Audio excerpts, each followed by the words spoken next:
జనవరి 23 విశ్వాసము మరియు జ్ఞానము. అపవాది నీకు ఏ అబద్ధాన్ని చెప్పాలనే విషయంలో పట్టింపులు పెట్టుకోడు. నీవు ఏ అబద్ధాన్ని నమ్మినా అది వాడికి సమానంగా శక్తివంతమైన ఆయుధంగా మారుతుంది. దేవుడు ఆత్మ సంబంధమైన కవచంలోని ప్రతి భాగాన్ని ఒక ప్రత్యేక ఉద్దేశంతో రూపొందించాడు. కాబట్టి క్రైస్తవ సైనికుడు దానిని సరిగ్గా ధరించాలి. గుండెను కప్పాల్సిన చోట శిరస్త్రాణాన్ని ఉంచడం లేదా రొమ్ము కవచం ఉండాల్సిన చోట డాలును ఉంచడం కుదరదు. వాస్తవానికి ఆత్మీయ కృపలన్నీ ఒకదానితో ఒకటి పెనవేసుకుని ఉంటాయి. ఇది శరీరంలోని రక్తాన్ని తీసుకెళ్లే ధమనులు మరియు సిరల వ్యవస్థ వంటిది.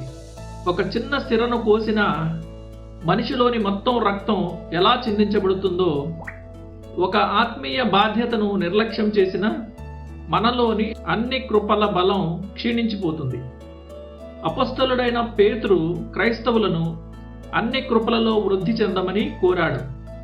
శరీరమంతా ఆరోగ్యంగా ఉన్నప్పుడే మనిషి శక్తివంతుడిగా ఉంటాడు.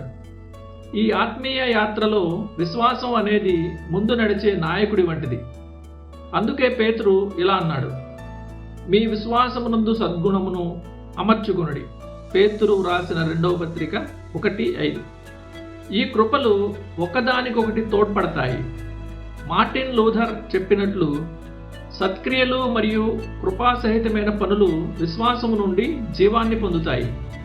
అదే సమయంలో ఆ క్రియల ద్వారా విశ్వాసం మరింత బలపడి శక్తివంతంగా మారుతుంది. నీ క్రియలు పైకి సుమధురమైన ఫలాల్లా కనిపించవచ్చు, కానీ నీ సద్గుణానికి జ్ఞానము తోడవకపోతే అపవాది నుండి నీవు సురక్షితంగా ఉండలేవు. రైతుకు సూర్యరశ్మి ఎంత అవసరమో విశ్వాసానికి జ్ఞానం అంత అవసరం. వెలుతురు లేనిదే రైతు తన పనిని ఎలా చేయలేడో, జ్ఞానం లేనిదే విశ్వాసం తన విధిని నిర్వహించలేదు. అర్ధసత్యాల చీకటిలో మనం చేసే పనులను సరిగ్గా పరీక్షించుకోలేము. నీవు సువార్త సత్యమనే పునాది మీద స్థిరపడకపోతే అపవాది నీ అజ్ఞానాన్ని ఆసరాగా చేసుకుని నీ ఆత్మీయ ఎదుగుదలను అడ్డుకుంటాడు. వాడు ప్రతి పరిస్థితికి ఒక తెలివైన అబద్ధాన్ని సిద్ధం చేసి ఉంచుతాడు. 1. స్వీయ నింద. నీవు తగినంత దీనుడవు కాదని నిన్ను నమ్మించి నీ రక్షణ నిశ్చయతను అనుమానించేలా చేస్తాడు. 2. స్వనీతి. మరో సమయంలో నిన్ను పొగిడి నీ దీనత్వంలోనే నీవు గర్వపడేలా చేస్తాడు. ఈ స్వనీతి అనే తెగులు నీలో పరిశుద్ధాత్మ ఫలాలను నాశనం చేస్తుంది. అపవాదికి నీవు ఏ అబద్ధాన్ని నమ్మినా పర్వాలేదు, సత్యాన్ని నమ్మకుండా ఉంటే చాలు అనే విషయం గుర్తుంచుకో.